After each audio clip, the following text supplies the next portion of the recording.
Hi, everyone. Welcome. We'll start in a couple of minutes, just waiting for all the people who wanted to join, or at least most of them.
Hi to everyone who joined. We'll just wait a couple more minutes so that anyone who registered and is still willing to participate can join, and then we'll start.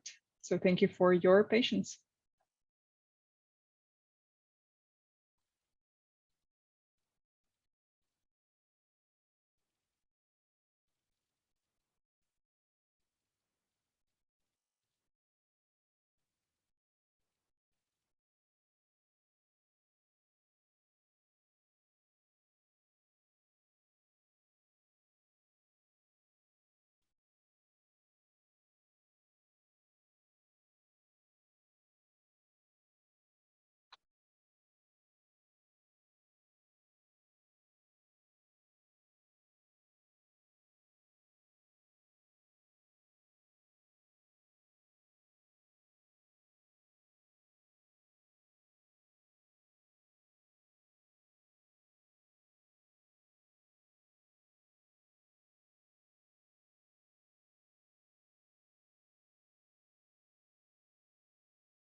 Just a couple more minutes, and we will start.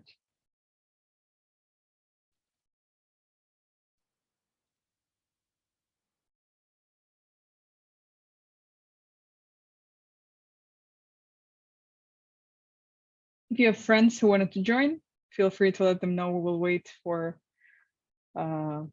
till 05.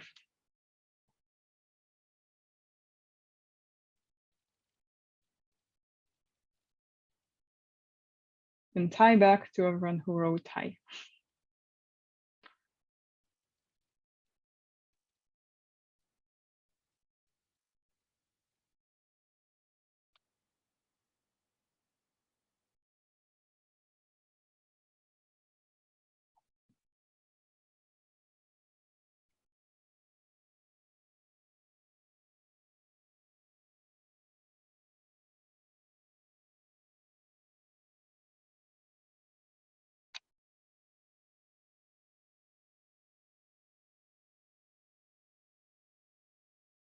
Okay, just one more minute. If one person didn't make it.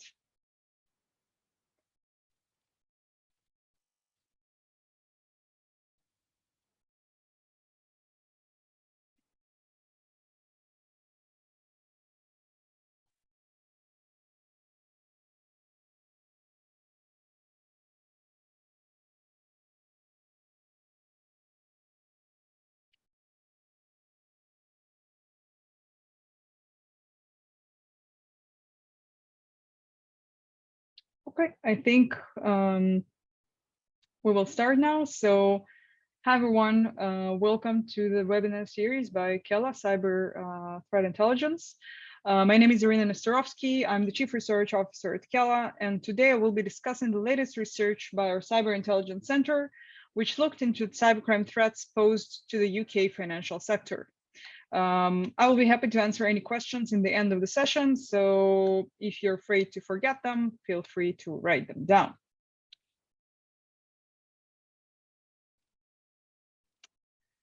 So why is this session at all takes place? First of all, in recent months, you're all aware of the geopolitical drama and awful things that are happening.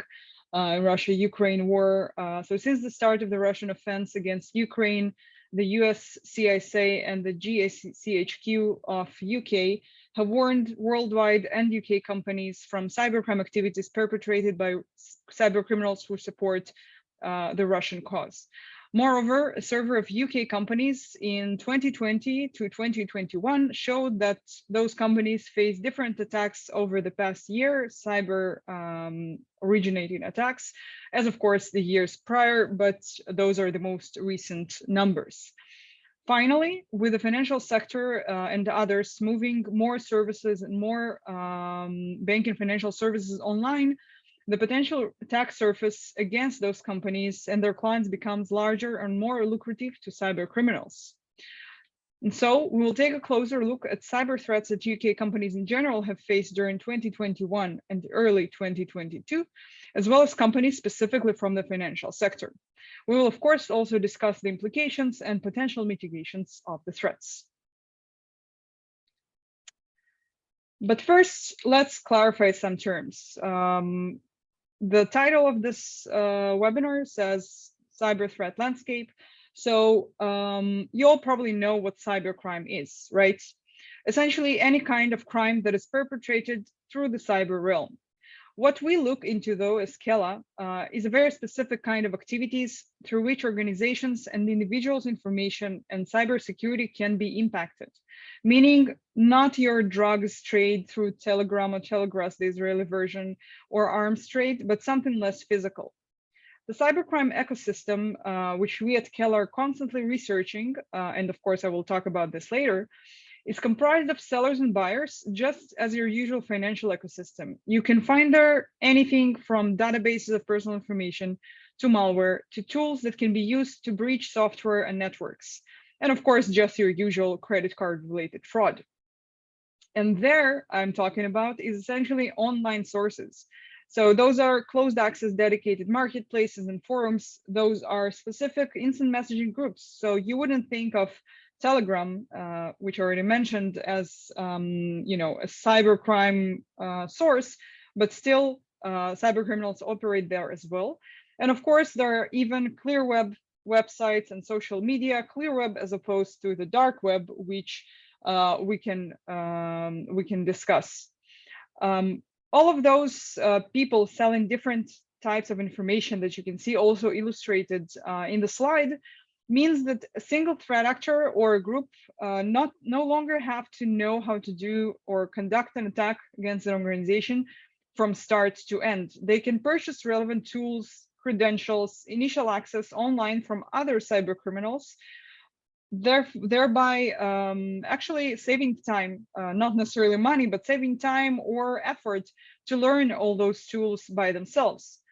They would buy all those tools or all those credentials online, and they will further use it or abuse it essentially to further advance an attack.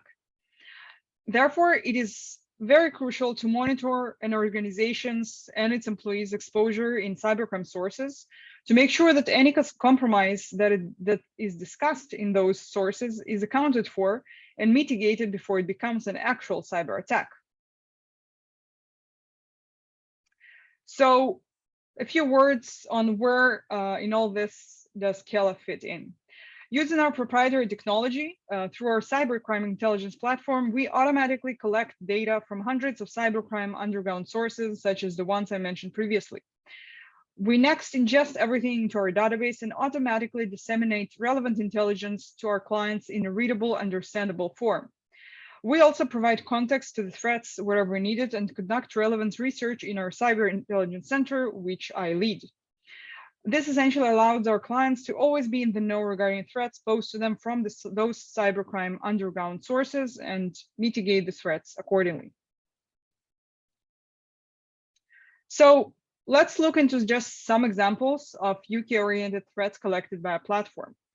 For your convenience, all examples are in English, but a lot of cyber criminals are actually Russian speaking, and their posts are written accordingly in Russian. Our technology, of course, does not care for the language and will collect everything. And then our analysts who speak the language can analyze it properly. So in this slide, you can actually see some examples for the level of interest in UK data, specifically among cyber criminals in different forums. And I know that all of those are black and look like they came from one place, but what says cyber more than a black background? But they're actually different, so you'll have to believe me on this. So what you actually have here, so you have people searching for UK passports, you have someone looking to buy UK email access, people selling databases of, you can see here, 84,000 lines of email passwords of UK citizens, and the database of UK national insurance. And those are only some examples that we chose to show in this presentation. Why is this important? Why is this interesting? What can be done with it? Essentially, the email password databases and accounts can be used for various purposes for the cyber criminals. That can be actually trying to enter the email, so the actual email inbox, and conduct business email compromise or send malicious files on behalf of the person who was compromised. Those can be used for social engineering and further advancing phishing attacks, and of course, just accessing the emails inboxes and collecting the data contained there. Bank accounts that you can see here obviously would be used for just, stealing the money. It's not as easy, but this is what they will be used for. And well, passports are pretty straightforward. You can do a lot of nice things with someone else's password. But obviously, those things are quite qualitative, to say the least. If we want to assess the level of cybercrime threats to an organization, to a country level research, we would need something quantifiable. We will need something that we can actually count. And so let's talk a bit about the actual research we did and what we looked into. So based on our collection from cybercrime sources, we focus on several items you can see in the slide, and I will elaborate on that in a moment. So those items are items that we usually look into when assessing a threat. And the first two items are actually quantifiable. The first one is leaked credentials. This is our term for email logins to different third-party platforms. They are usually leaked, sold by threat actors on underground forums in the form of databases. Compromised accounts are the name we use for credentials harvested by stealer malware from people who installed something they shouldn't have installed, and now they had or have a malware that steals all of their logins, for example, as the ones you would save in your Chrome browser. Information from such infected machines are sold on automated markets and platforms from which we collect this information, and they are sometimes referred to as bots. Those two items are easily quantifiable, and what we actually measured is we measured those items against the top UK financial institutions as ranked online, using their domains, their main domains, in order to assess the number of the leaked data. The other three items are actually more qualitative. We looked into offers pertaining to network access, essentially offers to sell initial access to different companies in the forums, in the cybercrime forums that we monitor. And you will see some examples in the next slides. We also looked into the published ransomware incidents involving UK companies, of course, as compared to worldwide companies. And we also looked at the reporting concerning APTs, advanced persistent threats groups, that were specifically found as targeting UK or performing cyber attacks against UK organizations. So now that you hopefully understood what we looked into, let's see at what we actually found. So in regards to actual email addresses that were leaked in various breaches, usually those are third-party breaches. So think of anything or any kind of website you registered with your corporate email address. Unfortunately, this can be an easy way in for threat actors who just obtain the same databases of leaked credentials and try to abuse them further. So from our findings, we found that almost 17,000 email addresses pertaining to top financial businesses in the UK were leaked throughout the year 2020 and 2021. The interesting thing, and you can see the actual numbers here, where the name of the website or the database that were breached and posted online. The interesting thing is actually none of the 14 top breached companies was a UK company. Most of them, as you can see, pertain to the Indian companies IAM Jobs, Big Basket, India Mart, Money Control, and ABFRL.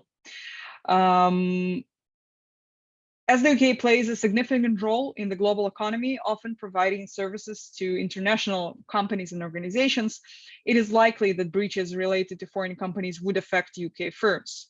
The historical and economic connection between the UK and India constitutes a reasonable explanation for these results. And obviously, this is something that kind of spiked our interest. And obviously, we already discussed what can be done with those emails, and especially passwords that can be brute forced to get into the company's email addresses, email inboxes.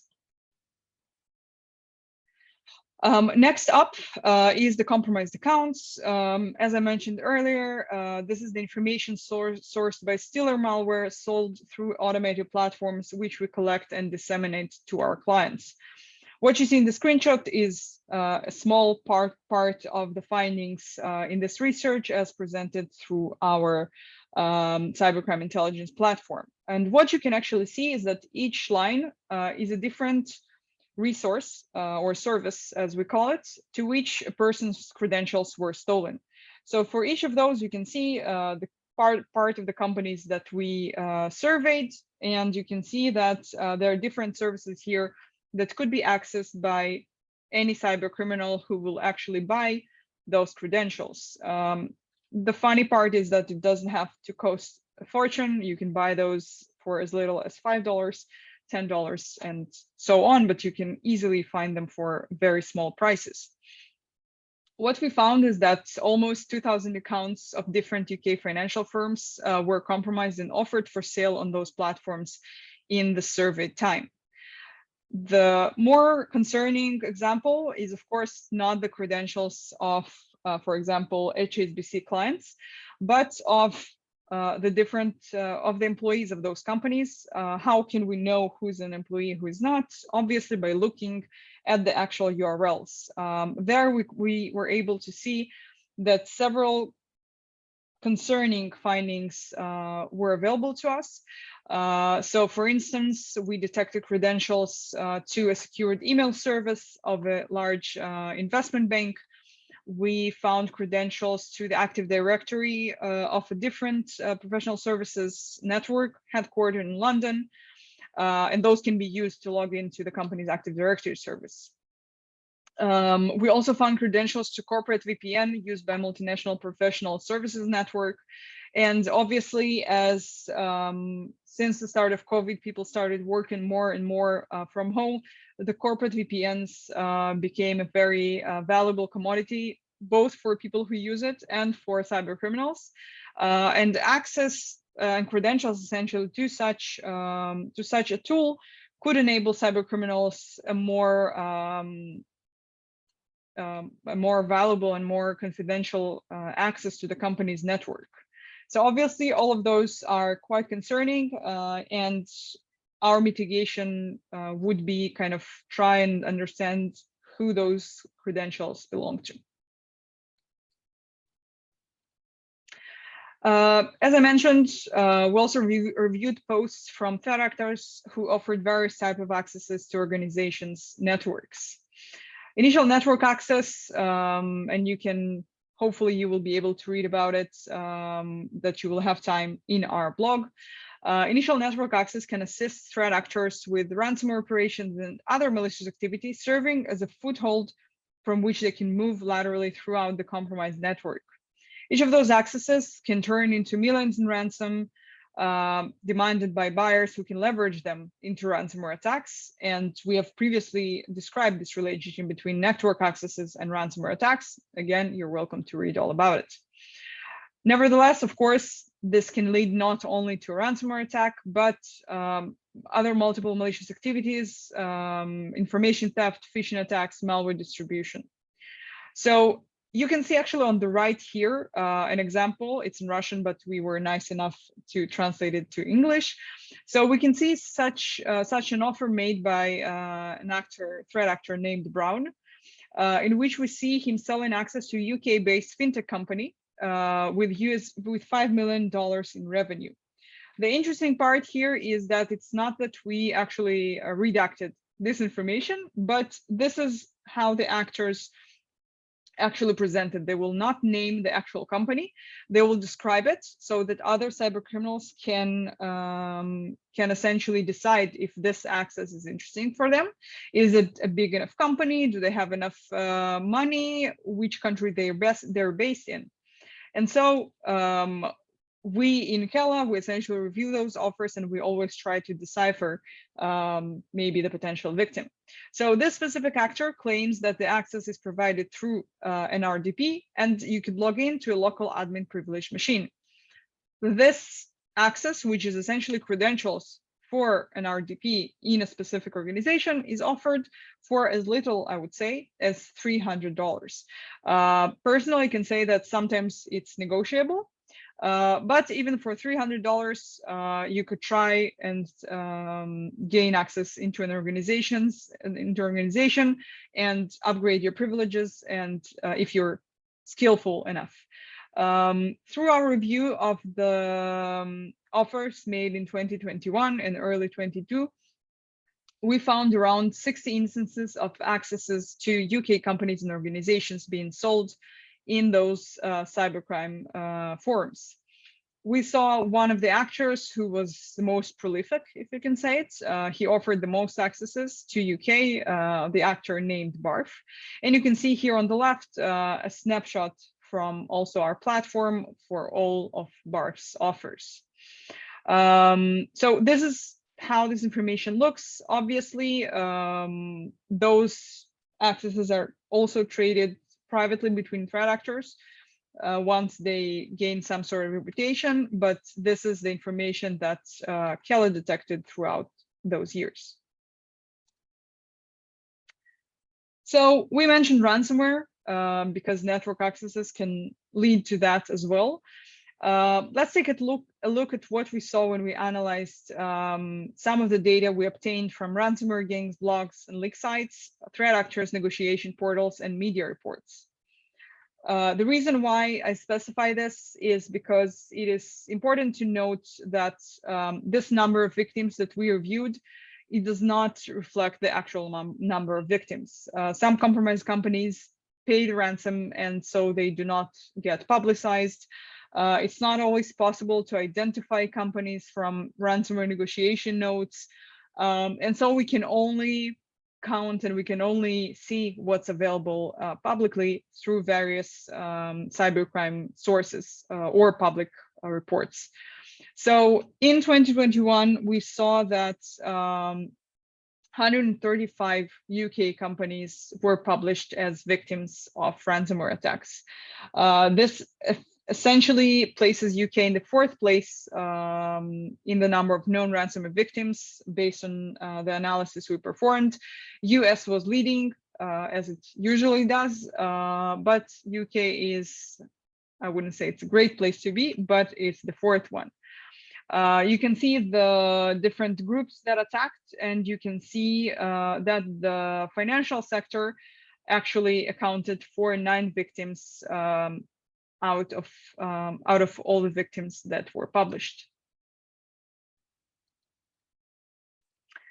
Here you can actually see the financial sector victims that we documented in our platform. More than half of those were attacked by the Conti ransomware gang.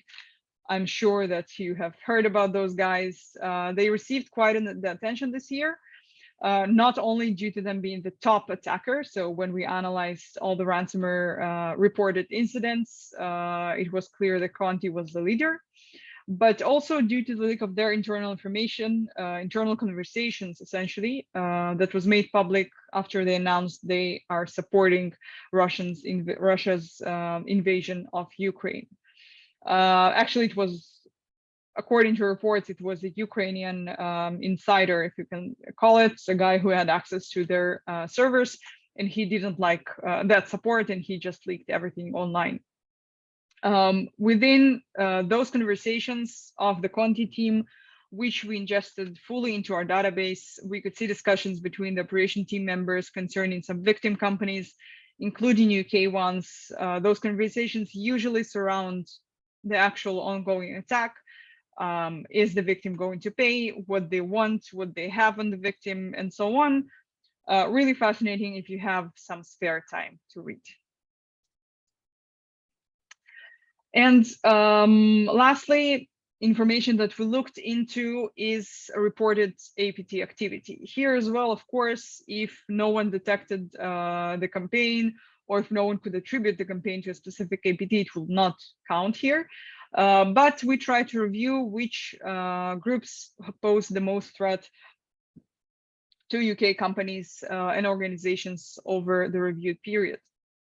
So we saw two specific groups, not two specific groups, two nation states, Chinese state-backed actors and Iranian IPT actors, exploiting vulnerabilities, the first one in Microsoft Exchange servers, the other one in Fortinet and Microsoft Exchange proxy shell flaws that were spotted and reported as compromising UK companies. In addition, what we started this session with essentially is the advisor from GCHQ, even before the actual offense started, but an advisor that urges British companies to strengthen their cybersecurity over concerns of possible cyber attacks. And while we see that most of the attacks that are reported are still inter-Russia, Ukraine, we still consider this a valid threat. And of course, any country that supports Ukraine can be under threat from Russian-supported cyber criminals. So now that we reviewed the threats that Kelly detected stemming from the cybercrime world, let's discuss what can be done about it. So obviously, in the realm of actual protection of the company, best practices concerning security updates, cybersecurity policies implementation, adoption of adequate protection, those all are kind of the first thing you should do, and hopefully everyone does. Aside from that, we strongly believe that monitoring cybercrime sources, as Kelly's technology does in real time, could provide UK-based defenders with significant intelligence value. So all of the items we presented can be accessed, can be reviewed, can be analyzed in order to understand what is already exposed about your company and trying to understand which pieces of intelligence are needed to be taken care of first. Aside from being able to mitigate the exposure and potential abuse, this monitoring or this analysis of cybercrime sources can allow a more proactive approach to threats, since they can allow you to learn and understand the tactics that are used by threat actors and taking measures to protect against them. As an example, and just one of those, we have seen cyber criminals in those sources, mostly forums, actually discussing how they are abusing a specific vulnerability, how they are using a specific Shodan scan, for those of you who know what that is, and how they collect reconnaissance information about victims even before they strike. And if threat actors are talking about adopting a new vulnerability, adopting that proxy shell that we just mentioned, then you will know that this is kind of the first priority to take care of and make sure that your Exchange service are protected, or making sure that any system that can allow a remote access and that is not adequately patched this is your place to actually take measures to protect against that. Of course, in order to see all of those items, to see the tiny screenshots in larger scale, we encourage you to try out our platforms.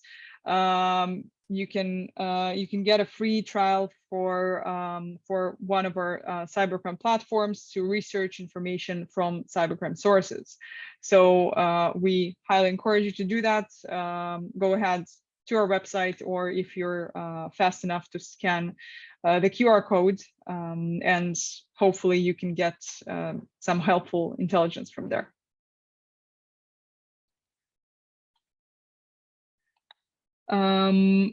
And that concludes our research. I would be happy to answer any questions you might have at this point, and hopefully it was useful for you.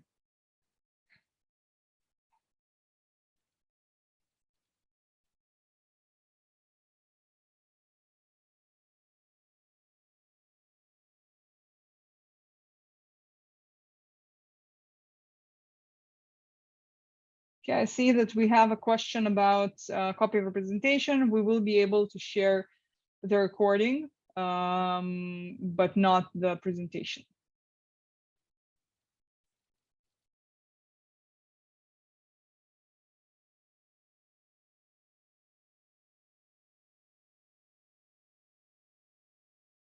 So great question. We have one of the questions is regarding compromised networks, or I would change that to compromised accounts. How do you identify if these creds come in from an employee device?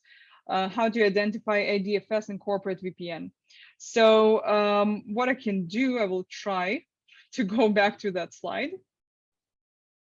and show you what we're looking into when we do this. Okay. So if you can see the person who asked this, if you can see my screen, you can see here on the service, you can see different subdomains essentially for the service. You can see here you have secure mail, ushsbc.com. Of course, when we assess that and when we discuss this exposure with our clients, we make sure with them that those subdomains or those services really represent a connection of an employee to services as opposed to a client.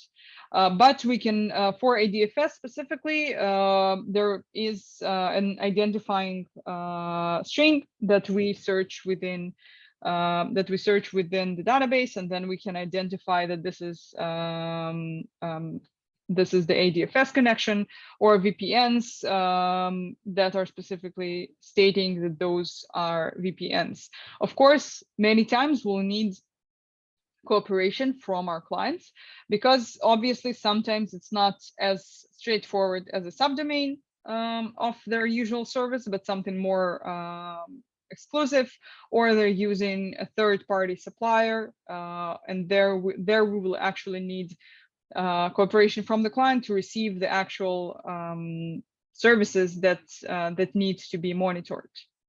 So hopefully I was able to answer that.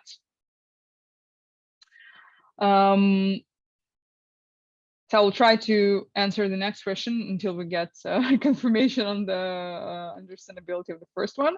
The next question is, keeping up with the threat landscape is pretty challenging. How do we cope strategically? A great question. Obviously, I think narrowing down what is interesting or what sector or what responsibility you specifically have in terms of this whole threat landscape, you will need to cover. So obviously you can't, for example, in the retail sector, it's not that you will not be interested in entirely uninterested in ICS, industrial control systems, but maybe you could narrow it down to that, and then you can use different services to actually monitor for TTPs of different groups, to monitor for cybercrime discussions. specifically against the company, or cybercrime discussions surrounding a specific sector. For example, if we're discussing retail, then what are the current trends and what cybercriminals are discussing when it comes to, for example, bypassing some protections, or how they steal accounts, online accounts from users of retail companies, etc., etc. So I think the key is to actually define the specific items, or at least some items that are most interesting, and looking for the specific providers or the services that would provide those answers. And that is really not an easy answer or question. Hopefully that answered the question as well. The next question is, beside access to the platform, do you offer investigation reports? So as part of the service, as part of the platform, we actually provide research services, research or investigation, however you'd like to call it. And we help our clients to actually make sense either of the intelligence or information they're receiving, or answering research questions they have outside of our platform.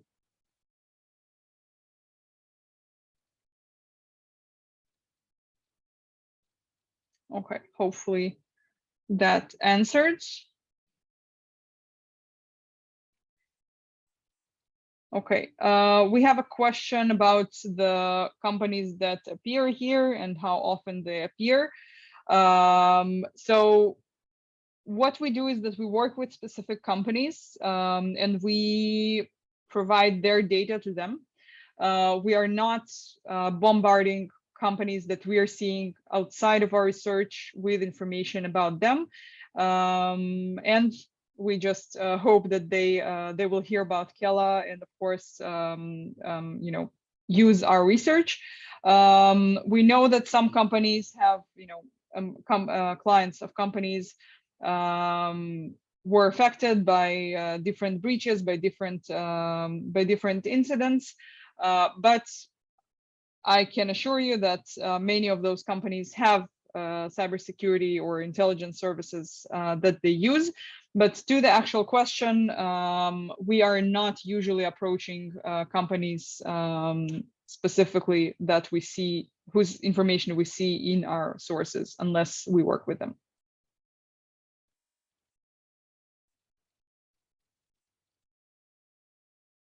Okay, next question, and thank you all. This is going well. Looking forward, what trend, if any, does Kela foresee on the horizon for the next 6-12 months as far as TTPs, specifically within the finance sector? Is spear phishing still the #1 vector? So this is a great question.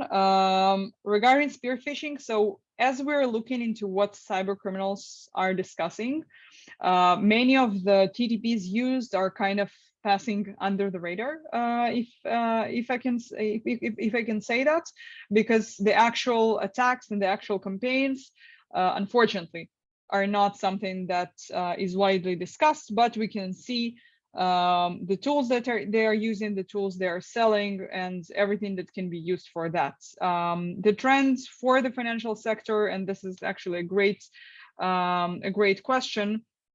Let me just skip to the last slide, as I have some items here. So, of course, moving further online and moving different services online, we see this trend continuing to being attacked. So essentially not trend, but the services and cyber criminals developing tools to actually get into those services and brute force them. In terms of actual TTPs for the financial sector, essentially anything that would allow cyber criminals to enter places they shouldn't enter. And I wouldn't name specific ones, but actually your brute force, or your brute force tools and authentication bypass and multiple other things. We also consider, of course, the ransomware trend. Unfortunately, it's not going anywhere. So recently there were discussions about Conti gang actually like ceasing activities and their affiliates moving to other places. So one has ceased, but other are coming up. So it's really, we don't think it's a trend that will go away anytime soon.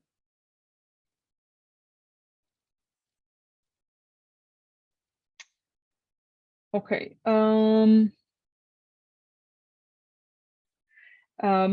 And the next question, can I confirm you identify DFS by looking at URL itself?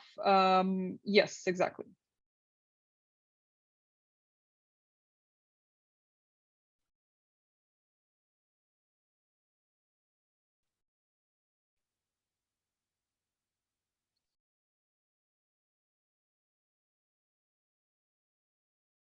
Okay, do we have any more questions?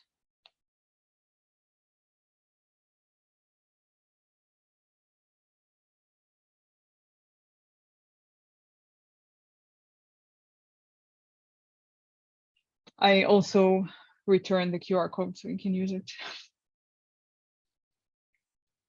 Okay, I'm reading the questions.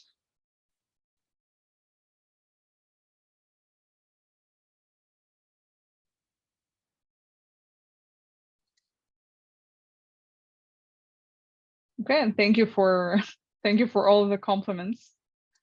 I think now I can read actually the comments.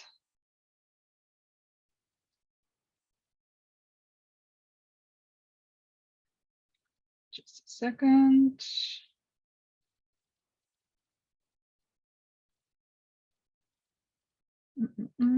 Sorry. Okay, so I can see that one of the questions, what was actually about the service of periodic reports was about clients with no expertise in dark web. So I think one of the important things to understand when working with us, or in any case getting into this cybercrime realm, is really understanding what is out there, like what you can get and what what simply is not there. So obviously, for anyone who does not have any experience, this is something that we provide training, we explain, we make sure that everyone are aligned on what is available and what is not. So unfortunately, I missed the first part of that question earlier. And yeah, I think that's everything.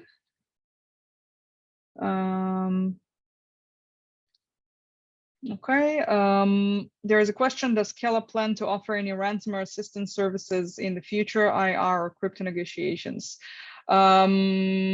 So I can tell you that we have some experience with that, with the assistance part. But of course it's a bit sensitive, so consultation wise, this is something that we definitely played with, not really played with, but we actually worked in that in the past. I can't attest to whether this is in our roadmap in the near future or the far, but for our clients, we obviously try to tailor the services, and if they need our assistance, obviously we'll try to see what we can do. Incident response wise, so obviously there are companies who are providing actual technical investigation. This is something that we haven't done so far, but crypto negotiations or actually trying to understand maybe TTPs or things like that, that is definitely an option.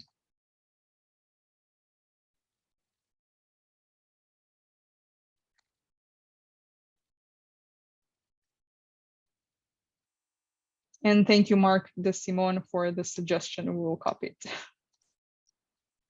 Okay. Okay, let me see if we missed something else. Okay, so I'll give a couple more minutes for anyone who wanted to ask something, but maybe didn't get the chance so far. And yeah, and thank you everyone for joining.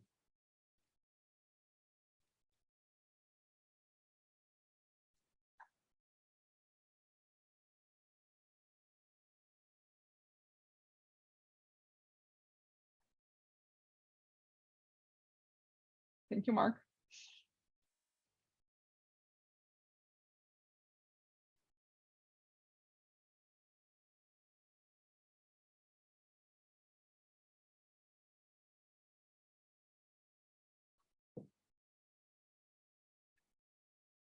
Okay, so I don't see any further questions. Again, thank you everyone for joining, and hopefully we'll see you in our next webinar.